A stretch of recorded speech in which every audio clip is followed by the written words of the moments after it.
देखिए, एक मिनट। जो एम लक्ष्मीकांत हम लोगों की पॉलिटी की बुक चल रही है, उसमें हम लोगों ने डीपीएसपी तक कर लिया था। अब इसके बाद हमारे पास मूल कर्तव्य से स्टार्ट करना है कि फंडामेंटल ड्यूटीज क्या है हम लोगों की।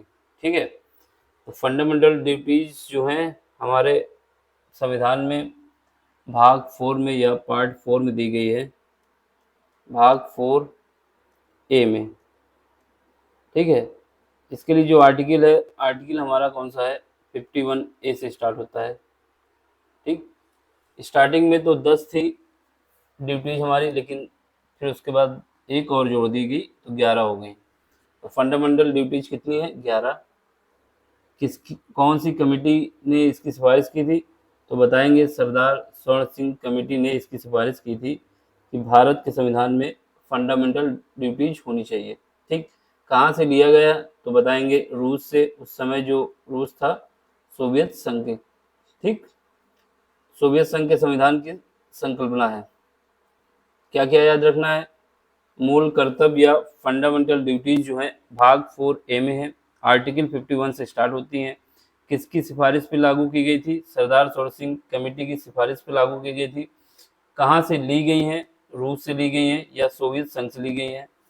कब जोड़ी गई थी, तो 42वां संविधान संशोधन जो हुआ था, जिसको मिनी कॉन्स्टिट्यूशन कहा जाता है, 1976 में उस समय जोड़ी गई थी। ठीक है, इसके बाद इसमें क्या है, फंडामेंटल ड्यूटीज जो है ये बाध्यकारी नहीं है, ये कानूनी रूप से बाध्यकारी नहीं है, लेकिन जो भी भारत में रहता है उनके लिए एक उनका कर्तव्य है, उनको मानना चाहिए।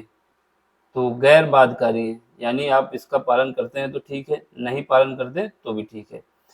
बर्मा समिति बनाई गई थी 1999 में। 1999 में जब बर्मा समिति बनी थी, तो बर्मा समिति ने कहा था कि जो फंडामेंटल ड्यूटीज हैं इसको बाध्यकारी बना दिया जाए, लेकिन सरकार ने अभी तक इसकी इनकी जो सिफारिश थी उसको एक्सेप्ट नहीं किया। तो मतलब क्या है, आपको ये याद रखना है कि अगर क्वेश्चन पूछता है कि बर्मा समिति किससे संबंधित है, तो हम बताएंगे 1999 में बनी थी। किसके लिए बनी थी, कि जो हमारे पास फंडामेंटल ड्यूटीज हैं या मूल कर्तव्य हैं, इनको क्या किया जाए, इनको कानूनी रूप से बाध्यकारी बना दिया जाए। कानूनी रूप से बाध्यकारी का मतलब है कि अगर इनका पालन आप नहीं करते हैं तो सरकार आपको दंड देगी। ठीक, लेकिन इसको एक्सेप्ट नहीं किया गया। आपको याद रखने के लिए सबसे अच्छा तरीका ये है कि स्टार्टिंग में 10 थी, कर्तव्य थे, इसके अलावा कुछ नहीं था। कहाँ से लिया गया, रूस से लिया गया। ठीक, 1976 में 42वां संविधान संशोधन करके जोड़ा गया। कौन सी कमेटी की सिफारिश पे, स्वर्ण सिंह की समिति, सरदार स्वर्ण सिंह। ठीक, अब इसके बाद स्टार्टिंग में हमने बताया 10 थी, अब प्रेजेंट टाइम में कितनी है, 11 है। तो इनको हमें याद रखना होगा, क्योंकि क्वेश्चन पूछ लेता है आपसे, 4 ऑप्शन देगा, 4 में से 3 ऑप्शन में फंडामेंटल ड्यूटीज होंगी, एक ऑप्शन में नहीं होगा। तो आपको अरेंज देखना होगा किसमें नहीं है, यही पूछता है ज़्यादातर किसमें नहीं है। या फिर 1 2 3 करके ऑप्शन देगा, फिर कहेगा एक सही है, दो सही है, एक सही है, तीन सही है, एक सही है, दो सही है, तीन तीनों सही है, दो सही है, तीन सही है। तो इनमें अरेंज करने के लिए आएगा, तब भी हम बता देंगे। ठीक, अब क्या क्या है ड्यूटीज ये देख लो। पहला पहला ड्यूटीज जो हमारी है फंडामेंटल, मतलब हम लोगों जितने भी नागरिक हैं इनका कर्तव्य होना चाहिए कि ये पालन करें। पहला संविधान का पालन करें, जो संविधान है हम लोगों का, कॉन्स्टिट्यूशन ऑफ इंडिया, उसका पालन करें। ठीक है, राष्ट्रीय आंदोलन के जो आदर्श थे उनका भी पालन करें। महात्मा गांधी हुए, सुभाष चंद्र बोस हुए, है ना, जो भी थे, सरदार वल्लभ भाई पटेल हुए, जवाहरलाल नेहरू हुए, इन सब लोगों का हमको क्या करना है, इनके आदर्शों का पालन करना है। तीसरी क्या ड्यूटी है हमारी, भारत की प्रभुत्ता, एकता, अखंडता की रक्षा करना। भारत की एकता, प्रभुत्ता और अखंडता की रक्षा करना, यानी भारत को एक बनाए रखना है, भारत को खंडित नहीं करना है। अगर ऐसी कोई बात करता है तो उसको समझाना है कि ऐसा नहीं करना। ठीक, फिर उसका चौथा जो है वो देश की रक्षा करना, ये हमारे फंडामेंटल ड्यूटीज है, देश की रक्षा करना। पांचवा क्या है, सभी के लिए भाईचारे की भावना प्रकट करना। पांचवा क्या है, सभी के लिए भाईचारे की भावना रखना। छठी फंडामेंटल ड्यूटीज या मूल कर्तव्य है हमारा सामाजिक सांस्कृतिक का सम्मान करना, सामाजिक संस्कृति का सम्मान करना। जो हमारा कल्चर है, जो हमारा समाज है, उनकी संस्कृति का सम्मान करना चाहिए सबको। ठीक है। छठा है प्राकृतिक पर्यावरण की रक्षा करना। ठीक, देखो प्राकृतिक पर्यावरण की रक्षा करना फंडामेंटल ड्यूटीज तो है, ये हमारा डीपीएसपी पे भी है। तो क्वेश्चन ऐसे पूछ लेता है कि कौन सा मतलब फंडामेंटल, इन 4 ऑप्शन देगा, 4 ऑप्शन में आपसे पूछ लेगा कि कौन सी बात फंडामेंटल ड्यूटीज में भी है और डीपीएसपी में भी है। तो बताएंगे प्राकृतिक पर्यावरण की रक्षा करना, ये हमारे फंडामेंटल ड्यूटीज भी है और डीपीएसपी में भी है। राज्य की नीति निर्देशक तत्व। इसके बाद 8वीं जो ड्यूटीज है हमारी क्या है, वैज्ञानिक दृष्टिकोण मानना। 9वां क्या है हमारा, सार्वजनिक संपत्ति की रक्षा करना। ये याद रखना, सार्वजनिक संपत्ति की रक्षा करना ये हमारा डीपीएसपी नहीं है, ये हमारा फंडामेंटल ड्यूटीज है। सभी क्षेत्रों में उत्कर्ष, 10वीं जो है सभी क्षेत्रों में उत्कर्ष की ओर बढ़ने का प्रयास करना। अपने क्षेत्र में या कहीं पर भी अपने आप को आगे बढ़ाने के लिए क्या करना, प्रयास करते रहना। इसके बाद जो इम्पोर्टेंट है, सबसे ज़्यादा क्वेश्चन पूछी गई है, ये पूछी गई है कि जो 11वां फंडामेंटल राइट्स है, सॉरी फंडामेंटल ड्यूटीज है, जो 11वां कर्तव्य है, जो 11वां मूल कर्तव्य है वो क्या है, 6 से लेके 14 वर्ष के बच्चों हेतु प्राथमिक शिक्षा,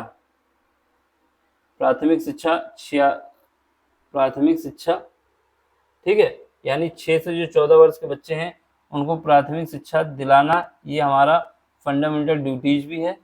ठीक, और मूल अधिकार भी है। ठीक, ये कब जोड़ा गया था फंडामेंटल ड्यूटीज में, जो 86 संविधान संशोधन करके 2002 में जोड़ा गया था।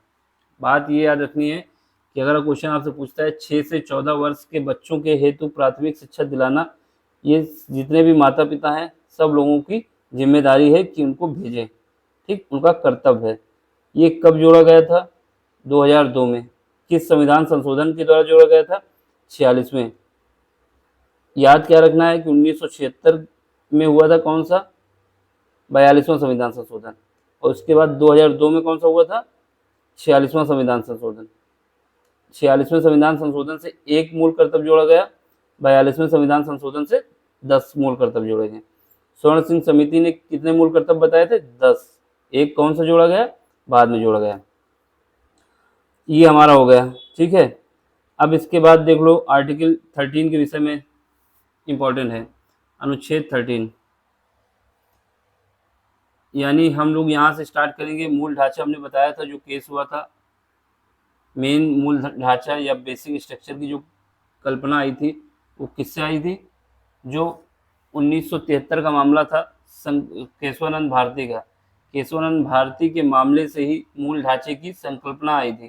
ठीक, तो उसको हम बताएंगे आपको। क्या याद रखना है, मेन स्टार्टिंग बेसिक। देखो जब 1951 में पहली बार संविधान संशोधन करके 9वीं अनुसूची जोड़ी गई थी, तो वहाँ से फंडामेंटल राइट्स और डीपीएसपी में फाइट चालू हुई थी। ठीक, तो वहाँ पे डीपीएसपी को ज़्यादा पावर मिलती गई। फिर सज्जन सिंह के केस में भी यही हुआ। फिर उसके बाद गोलकनाथ के केस में फंडामेंटल राइट्स की पावर बढ़ी। ठीक, फिर उसके बाद केशवानंद भारती जब आए तो इस केस में बेसिक स्ट्रक्चर का कॉन्सेप्ट आया। तो सुनो, संविधान का मूल ढांचा ये याद रखना है आपको। ठीक, इसमें क्या है, अनुच्छेद 13, ठीक है, आर्टिकल 13 और अनुच्छेद 368। देखो आर्टिकल 13 में राज्य के विषय बताया गया है कि राज्य जो है फंडामेंटल राइट्स को हनन नहीं कर सकता, यानी फंडामेंटल राइट्स में संशोधन नहीं कर सकता।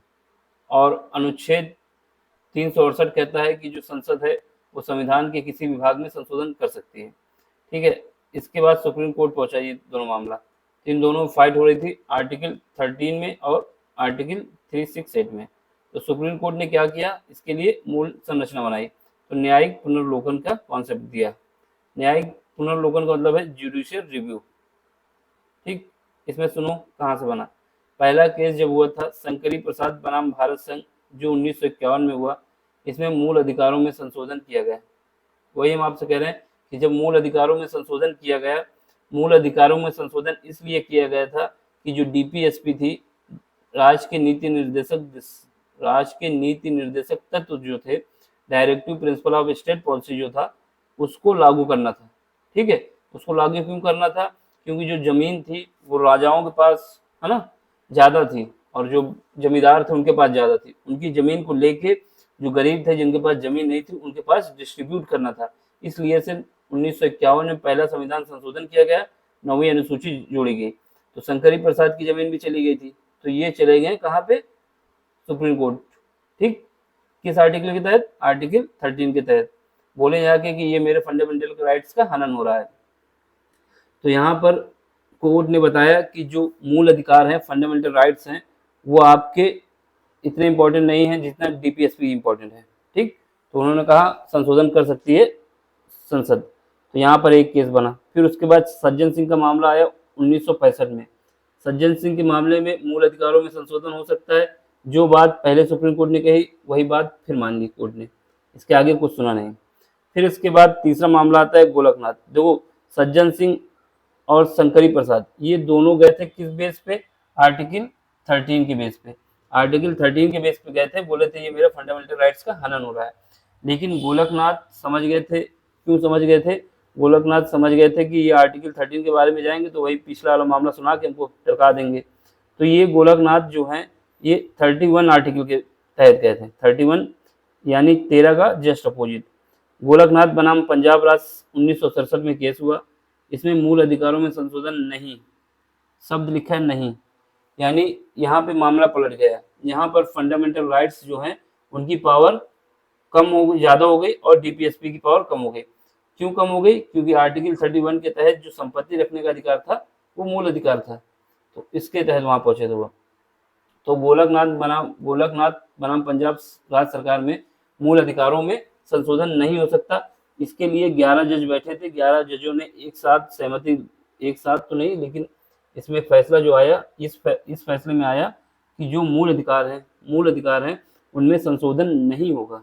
फंडामेंटल राइट्स में संशोधन नहीं होगा। किस बिहाफ पे? फंडामेंटल राइट्स पे संशोधन इस बिहाफ पे नहीं आ सकता कि हम डीपीएसपी को लागू करना चाहते हैं, क्योंकि डीपीएसपी जो है वो कानूनी रूप से बाध्यकारी नहीं है, जबकि फंडामेंटल राइट्स कानूनी रूप से बाध्यकारी है। क्योंकि फंडामेंटल राइट्स का अगर हनन होता है तो आर्टिकल 32 के तहत आप सुप्रीम कोर्ट जा सकते हैं, और आर्टिकल 226 के तहत हाई कोर्ट जा सकते हैं। इस वजह से इन्होंने कहा कि फंडामेंटल राइट्स में संशोधन नहीं होगा। 11 जज बोले। ठीक, इसके बाद क्या हुआ? गवर्नमेंट ने अपना एक्शन लिया और 71वां, 24वां और 25वां संविधान संशोधन कर दिया, तो मामला शांत हो गया। ठीक, लेकिन केशवानंद भारती की जमीन जब गई, केशवानंद भारती की जमीन, तो केशवानंद भारती बनाम केरल राज्य 1973 में मामला पहुंचा। केशवानंद भारती बनाम केरल राज्य 1973 में मामला पहुंचा। इस मामले में सुप्रीम कोर्ट ने कहा कि आप फंडामेंटल राइट्स में संशोधन कर सकते हैं, लेकिन कंडीशन ये है कि हमारा जो संविधान है, जो उसका बेसिक स्ट्रक्चर है, वो डैमेज नहीं होना चाहिए। अगर वो डैमेज होगा तो वो जो आपने संशोधन किया है उसको हम जीरो कर देंगे। तो यहीं से स्टार्ट हुआ क्या? मूल ढांचे की संकल्पना। तीनों स्टेप, चारों केस याद रखने हैं।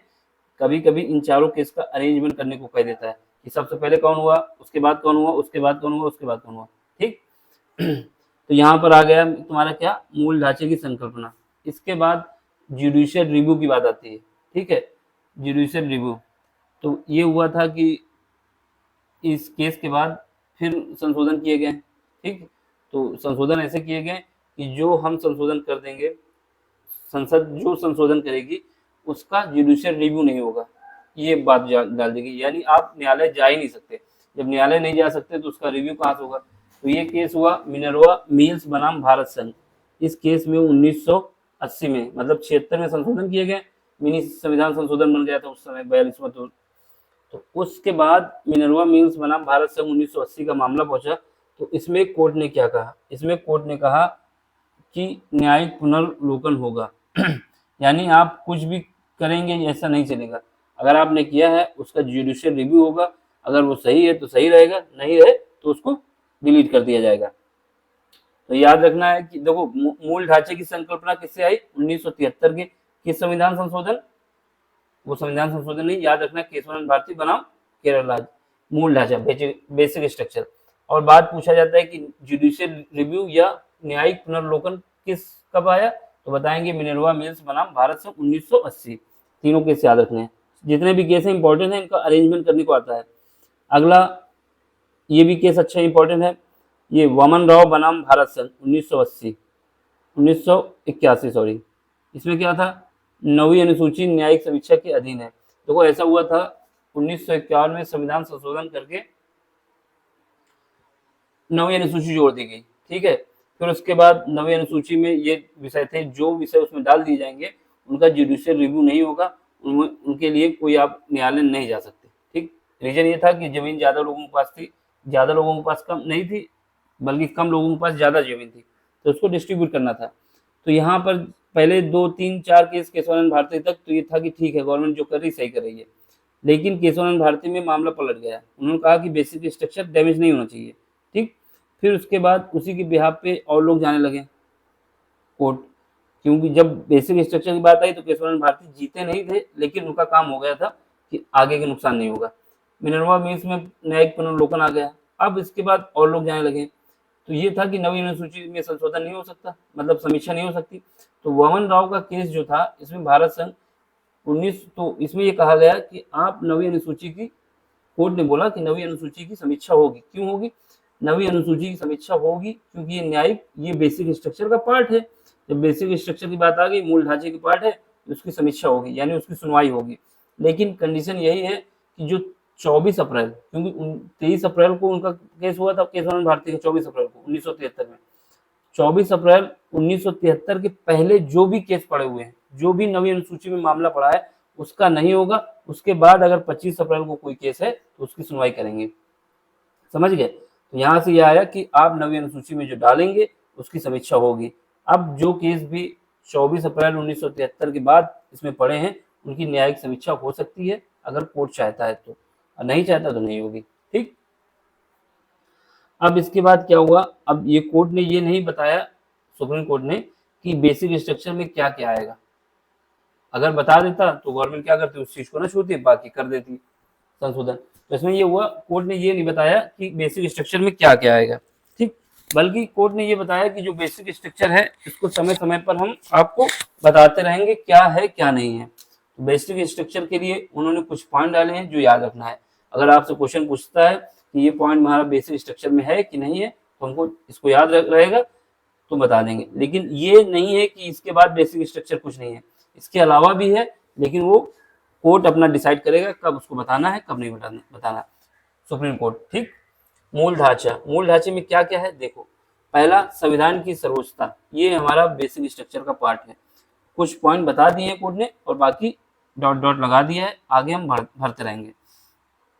संविधान की सर्वोच्चता 1, पंथ निरपेक्षता 2, न्यायिक समीक्षा 3, संसदीय प्रणाली 4, विधि का शासन 5 और अनुच्छेद 21। ये 6 पॉइंट हमको याद रखने हैं। क्वेश्चन पूछ लेगा कि बेसिक स्ट्रक्चर में क्या क्या शामिल है। अगर ये 6 देते हैं तो 6 हैं, इनमें से कोई हटा देता है तो बता देंगे ये नहीं है, ठीक। तो हमें याद रखना क्या, मूल ढांचा, संविधान की सर्वोच्चता, संविधान से ऊपर कुछ नहीं है, पंथ निरपेक्षता, न्यायिक समीक्षा, संसदीय प्रणाली, विधि का शासन और अनुच्छेद 21, ठीक। ये हमारा हो गया क्या, बेसिक स्ट्रक्चर का कॉन्सेप्ट। अब बात आती है संसदीय प्रणाली, ठीक। संसदीय प्रणाली देख लो, इसमें क्या है,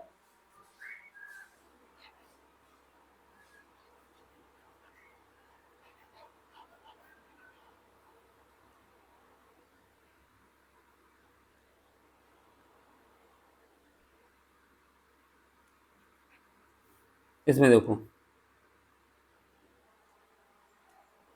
ठीक। संसदीय प्रणाली में,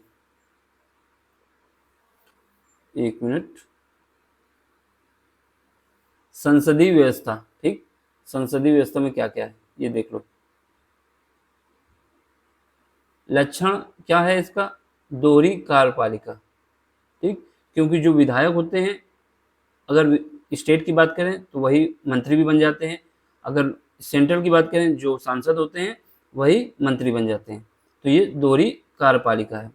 बहुमत प्राप्त दल द्वारा मंत्रिपरिषद का गठन, जो भी दल बहुमत प्राप्त कर लेगा वो मंत्रिपरिषद का गठन कर लेगा, ठीक, इसकी ये सब विशेष अच्छा खासियत है, क्वालिटी है।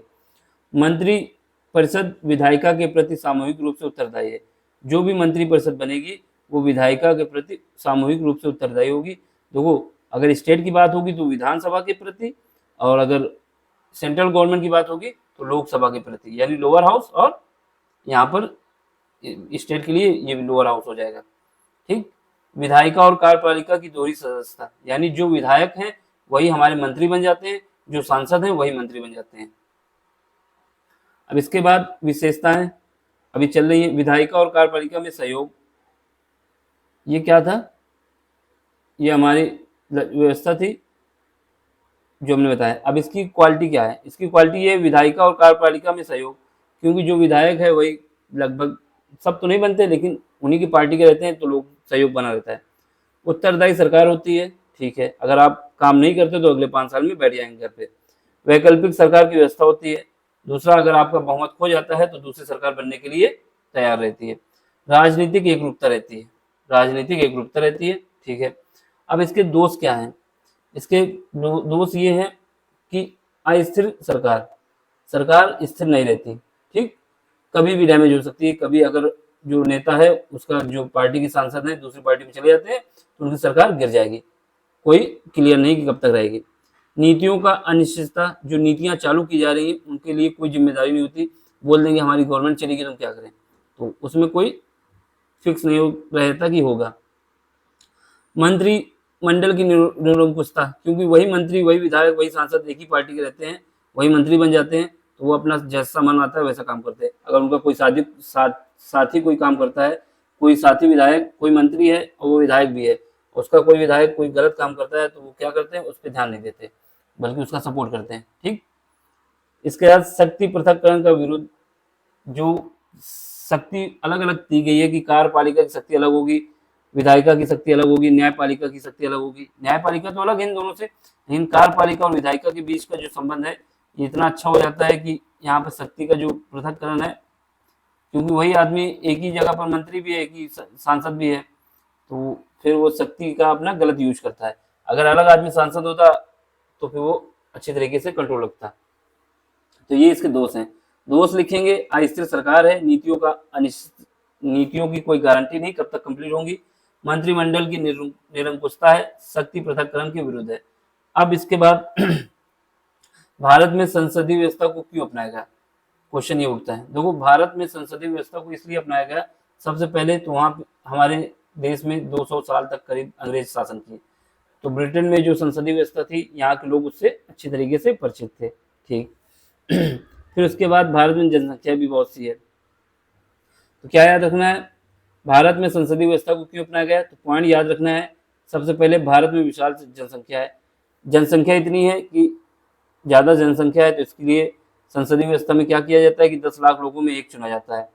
उत्तरदायी सरकार को प्राथमिकता देना, जो उत्तरदायी सरकार होती है, अगर उत्तरदायी सरकार अपना कार्य नहीं कर रही है तो उसको यहाँ की जनता हटा सकती है इस वजह से उत्तरदायी सरकार को प्राथमिकता देना। संसदीय व्यवस्था के प्रति अनुभव, संसदीय व्यवस्था के प्रति अनुभव का मतलब वही कि अंग्रेजों ने शासन किया, वहाँ संसदीय व्यवस्था चल रही है, तो यहाँ से यहाँ के जो लोग थे उसके विषय में जानते थे। ठीक, तो ये 3 पॉइंट याद रखने हैं, इसके बाद भी आता है लेकिन ज़्यादा पॉइंट से क्या मतलब है। अब इसके बाद अध्यक्षात्मक, ये संसदीय व्यवस्था हो गई। अब अध्यक्षात्मक यानी राष्ट्रपति, जो संसदीय व्यवस्था में प्रधानमंत्री सर्वा होता है, सर्वे सर्वा, और अध्यक्षात्मक में जो राष्ट्रपति होता है उसके पास पावर होती है। ठीक है तो राष्ट्रपति के पास पावर होती है तो यहाँ पे क्या है, अध्यक्षात्मक में राष्ट्रपति, जो कि अमेरिका में है, ठीक, और भी देशों में है लेकिन अमेरिका वाला याद रखना। इसका लक्षण क्या है, एकल कार्यपालिका, इसमें एकल कार्यपालिका होती है। ठीक है, फिर उसके बाद विधायिका एवं कार्यपालिका के जो का पृथक्करण होता है, तो इससे शक्तियों का जो उपयोग है अच्छी तरीके हो पाता है। विधायिका एवं कार्यपालिका का पृथक्करण होता है, जैसे भारत में जो मंत्री है वही विधायक होता है, या जो विधायक है वही मंत्री होता है, लेकिन वहाँ पे नहीं है। ठीक, शक्ति पृथक्करण है, ठीक, शक्ति का पृथक्करण है। राष्ट्रपति का प्रभाव, राष्ट्रपति की प्रभावशाली भूमिका है, अब वहां पे अगर एक बार अध्यक्षात्मक व्यवस्था में मंत्रिमंडल बनता है या फिर कोई राष्ट्रपति बनता है, तो उसके लिए फिक्स होता है कि जैसे अमेरिका में 4 साल के लिए बन गया तो बन गया, ठीक है, जब तक मरता नहीं 4 साल के अंदर, तो हटाने का प्रावधान बहुत कठिन है वहां पर इम्पीचमेंट, लेकिन इतना आसान नहीं है। ठीक, इसके बाद इसकी विशेषताएं क्या है अध्यक्षात्मक की? निश्चित काल है, जैसे संसदीय व्यवस्था में अगर मंत्री के जो प्रधानमंत्री की जो सांसद हैं दूसरी पार्टी में चले जाते हैं तो उनका गया काम, लेकिन उसमें नहीं है। स्थिर सरकार रहती है, ये इसकी विशेषता है। नीतियों में निश्चितता होती है, जब उसका पता है कि 4 साल हमको रहना है तो उसका काम अच्छी तरीके होता है और जल्दी से जल्दी करवाते हैं। कार्यपालिका के गठन हेतु व्यापक अवसर, जो कार्यपालिका है उसके गठन हेतु व्यापक अवसर है। इसका दोष क्या है? इसका दोष ये है उत्तरदायी का अभाव। उनको पता है कि 4 साल से पहले हम हटने वाले नहीं है, तो वो अपनी बात सुनेंगे नहीं, है ना, तो सुनते नहीं, जो करना होता है वही करते हैं, जिम्मेदारी नहीं लेते। कार्यपालिका विधायिका में समन्वय का अभाव। अब विधायक कोई और है और कार्यपालिका कोई और है मंत्री, तो वो एक दूसरे की बात नहीं सुनते, तो इनमें तालमेल निरंकुशता तो कम हो जाती है क्योंकि शक्तियों का पृथक्करण हो जाता है, लेकिन जो राष्ट्रपति होता है उसके पास पावर ज्यादा आ जाती है, तो राष्ट्रपति की निरंकुशता होती है, उसको पता है 4 साल से पहले हम जाएंगे नहीं, तो वो अपना जो मनाता है वो करता है। ठीक है, अब इसके बाद अगला पॉइंट देख लो। इसमें क्या है, भारत और ब्रिटेन की संसदीय व्यवस्था में हम डिफरेंस आपको बताएंगे। भारत और ब्रिटेन की संसदीय व्यवस्था में अंतर क्या है। ठीक, एक तरफ ब्रिटेन है, दूसरी तरफ भारत है, तो इसमें हम देखते हैं क्या डिफरेंस है। देखो, ब्रिटेन में आज भी राजतंत्र है, ठीक, और भारत में गणतंत्र है। राजतंत्र क्यों है? क्योंकि वहां जो राजा के वंशज चले आ रहे हैं उनको अभी भी सर्वोच्च माना जाता है, ठीक, बाकी पावर नहीं होती लेकिन उनको सर्वोच्च माना जाता है। संविधान की सर्वोच्चता होती है, ठीक है, भारत में, जबकि वहां पे क्या है, संसद की सर्वोच्चता होती है। भारत में जो संविधान की सर्वोच्चता है और ब्रिटेन में संसद की सर्वोच्चता है। वहां की संसद ने जो बोल दिया वो होगा, ये भारत के संविधान की सर्वोच्चता है। अगर वहां की संसद ने कुछ ले लिया डिसीजन, तो वहां की न्यायपालिका उस पर संशोधन या कुछ कर नहीं सकती, जबकि भारत में अगर कुछ लेते हैं तो अगर हमारा सुप्रीम कोर्ट चाहता है तो उस चीज को जीरो कर सकता है। इस वजह से संविधान के तहत उसको पावर मिली हुई है, इसको सुप्रीम कोर्ट को। ठीक है, इसके बाद प्रधानमंत्री के लिए निम्न सदन की सदस्यता अनिवार्य है। मतलब जो ब्रिटेन है वहां पर जो प्रधानमंत्री होगा वो लोअर हाउस का होगा, जबकि भारत में प्रधानमंत्री के लिए संसद की सदस्यता अनिवार्य नहीं है। मतलब वो मंत्री ना हो, संसद सांसद भी ना हो, कुछ भी ना हो, तब भी वो प्रधानमंत्री बन सकता है भारत में, 6 महीने के लिए तो बन ही सकता है। और दूसरा, प्रधानमंत्री के लिए संसद की सदस्यता अनिवार्य है, मतलब कि या तो लोअर हाउस का हो या अपर हाउस का हो, 6 महीने के अंदर हो जाता है। वैसे तो 6 महीने तक अगर किसी भी सांसद नहीं है तब भी प्रधानमंत्री बन सकता है, लेकिन वहां पर प्रधानमंत्री वही बन सकता है ब्रिटेन में जो लोअर हाउस का है, यानी लोकसभा वहां की जो है, वहां का अगर सांसद है तभी बन सकता है। जबकि भारत में अगर नहीं भी है तब भी बन जाएगा, लेकिन उसको 6 महीने के अंदर संसद की सदस्यता लेनी होगी, या तो लोकसभा की या राज्यसभा की, लोअर हाउस या अपर हाउस। फिर इसके बाद सम्राट की भूमिका नाम मात्र की है। वहां पर जो राजा है, राजतंत्र माना जाता है, उसकी भूमिका नाम मात्र की है, संसद ने जो भेज दी उसको मानना ही पड़ेगा। राष्ट्रपति के पास कुछ विवेकी शक्तियां हैं, वीटो पावर है, इसका उपयोग करके भारत में अगर वो चाहे तो संसद की जो बात है उसको रोक सकती है। तो इसका मतलब क्या हुआ, भारत में और ब्रिटेन में जो डिफरेंस था उसको हमने बताया। एक याद क्या रखना है, ब्रिटेन में राजतंत्र है, भारत में गणतंत्र है। भारत में संविधान की सर्वोच्चता है, ब्रिटेन में संसद की सर्वोच्चता है। प्रधानमंत्री के लिए निम्न सदन का सदस्य होना ब्रिटेन के लिए आवश्यक है, जबकि भारत के लिए संसद का सदस्य होना आवश्यक है। सम्राट की भूमिका नाम मात्र की है वहां पर जो ब्रिटेन में है, लेकिन भारत का राष्ट्रपति, इसके पास कुछ विवेकाधीन शक्तियां होती हैं, पावर होती हैं। ठीक, अब इसके बाद क्या आता है, संघीय व्यवस्था क्या है। मेन बात तो संघीय व्यवस्था क्या है। ठीक, संज्ञानात्मक है, एकात्मक है, 2 पॉइंट आए। संज्ञानात्मक है, एकात्मक है। संघीय व्यवस्था एक तो संज्ञानात्मक व्यवस्था है, दूसरी एकात्मक व्यवस्था है। इसके पॉइंट हमको याद रखने हैं, क्वेश्चन कभी कभी पूछता है। क्या याद रखना है? संज्ञानात्मक व्यवस्था में क्या आता है? संज्ञानात्मक व्यवस्था में आता है संविधान की सर्वोच्चता होती है। अगर कहीं शब्द लिखा होता है कि संज्ञानात्मक व्यवस्था है तो इसका मतलब है कि संविधान की विशेषता होगी, सर्वोच्चता, संविधान की सर्वोच्चता होगी, मतलब संविधान सबसे ऊपर है। लिखित संविधान होगा, कठोर संविधान होगा, ठीक है। ये किसका है? संज्ञानात्मक व्यवस्था की। संविधान की सर्वोच्चता, लिखित संविधान होगा, कठोर संविधान होगा, ठीक, और शक्तियों का विभाजन होगा, ठीक है। न्यायपालिका की सर्वोच्चता होगी और द्विसदनी विधायिका होगी। ये पॉइंट हमें लिखना है अगर संज्ञानात्मक व्यवस्था के विषय में कुछ लिखना चाहते हैं तो। संविधान की सर्वोच्चता, लिखित संविधान, कठोर संविधान, शक्तियों का विभाजन, न्यायपालिका की सर्वोच्चता, द्विसदनी विधायिका। अब बात आती है एकात्मक व्यवस्था में क्या है। एकात्मक व्यवस्था में क्या होता है? शक्तिशाली केंद्र होता है, ठीक है, एकल संविधान होता है, एकल नागरिकता होती है। ये सब लिखना है। एकात्मक व्यवस्था में शक्तिशाली केंद्र होगा, एकल संविधान होगा, एकल नागरिकता होगी, एकीकृत न्यायपालिका होगी, राष्ट्रपति द्वारा राज्यपाल की नियुक्ति होगी, उच्च सदन में राज्यों का असमान प्रतिनिधित्व होगा। ये एकात्मक व्यवस्था की बात है, ठीक। इसके अलावा ये पॉइंट याद रखना, अंतरराज्यीय एवं क्षेत्रीय परिषद केंद्र पर राज्यों की निर्भरता होगी। यानी एकात्मक व्यवस्था में अंतरराज्यीय, क्षेत्रीय परिषद, केंद्र, ये एक पॉइंट ये हो जाएगा, ये याद रखना। यानी एकात्मक व्यवस्था में अंतरराज्यीय एवं क्षेत्रीय परिषद होगा, ठीक है। एक पॉइंट ये है, केंद्र पर राज्यों की निर्भरता होगी। यानी अगर एकात्मक व्यवस्था है तो केंद्र के पास पावर ज्यादा होगी, उनके ऊपर राज्य डिपेंड करेंगे। अब एक आता है संयोगी संघवाद। 3 प्रकार के संयोग, एक पहले हमने बताया संज्ञानात्मक, कठोर है सबसे, एकात्मक कठोर है, ठीक। इसके बाद संयोगी संघवाद। संयोगी मतलब है कि एकात्मक व्यवस्था और संज्ञानात्मक व्यवस्था का मिक्सचर, ये दोनों बातें मिलाए हुए हो, कठोर भी हो, लचीला भी हो, है ना। तो ये बात है। इसमें देख लो, इसमें क्या है,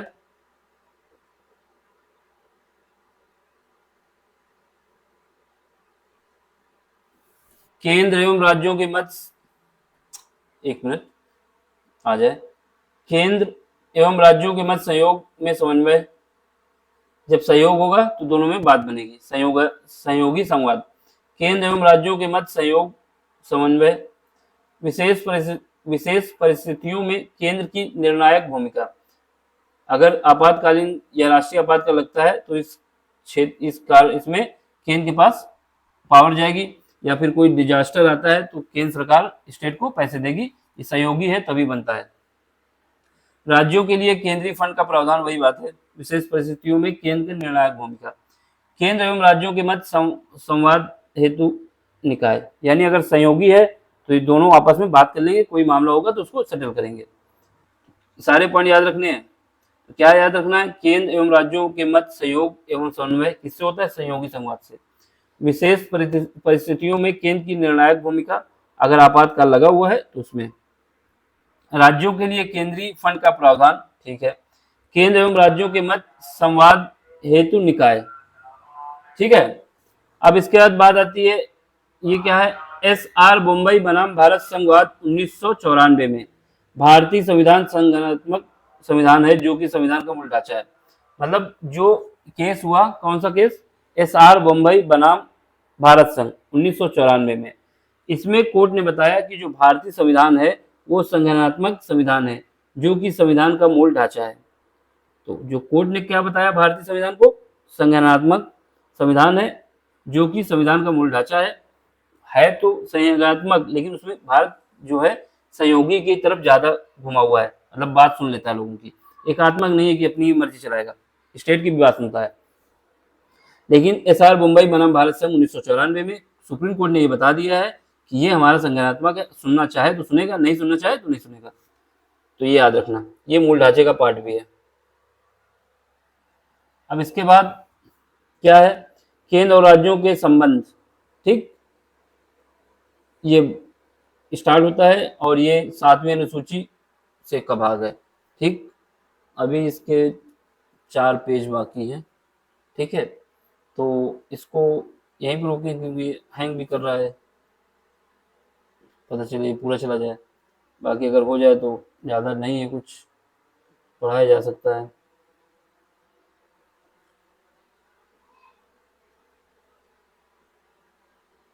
लेकिन इसमें पॉइंट अभी हैं, तो अगले लेक्चर में स्टार्ट करेंगे केंद्र और राज्यों के संबंध, ठीक है।